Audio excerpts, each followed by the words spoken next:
Not been able to go live in a long time.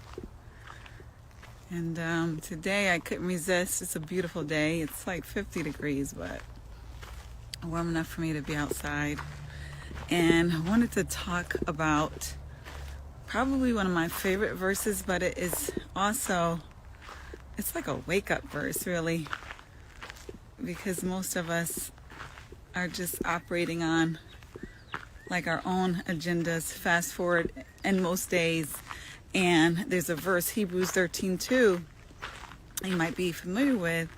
It's really the verse about be aware of how you basically entertain people you don't know. Be aware of strangers, how you treat them. It says, because you may be, dealing with an angel. And that's really the premise of the verse, is that you don't know who you're dealing with.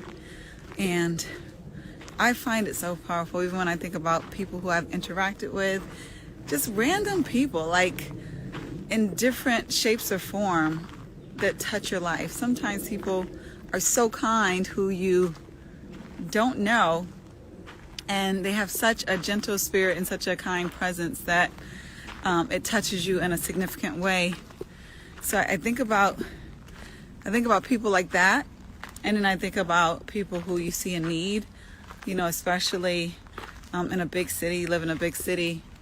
You often run into people who need food to eat, who are asking for money and different things. And, you're just busy, right? And it's like you have to really stop what you're doing to recognize that person. It's easy to be in your own world and not stop and help people out or even notice them in the first place. But the thing about it is we never know who these people are. We never know who these stories are.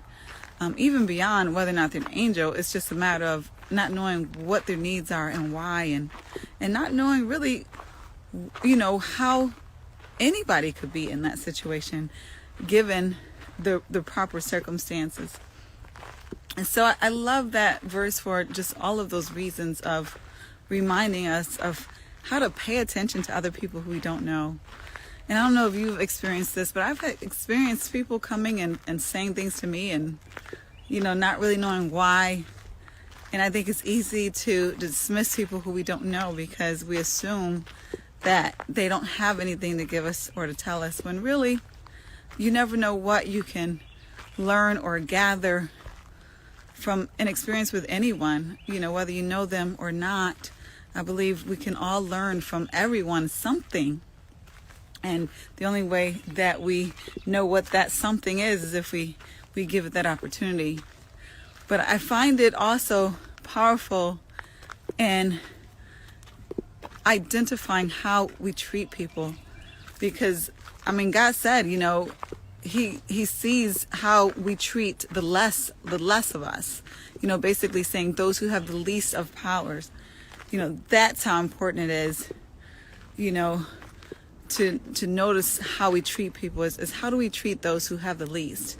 It's easy to treat those who have more with greatness, whether they're, a famous celebrity. Oh my goodness, like if you're in a restaurant or if you're at a salon or some type of establishment and someone famous comes in, there's this uproar of everyone looking at the door and seeing where the person is going to be seated, and the owner rolling out the red carpet, because this person, on practical terms, this person is like, public relations for them, advertisements, for them.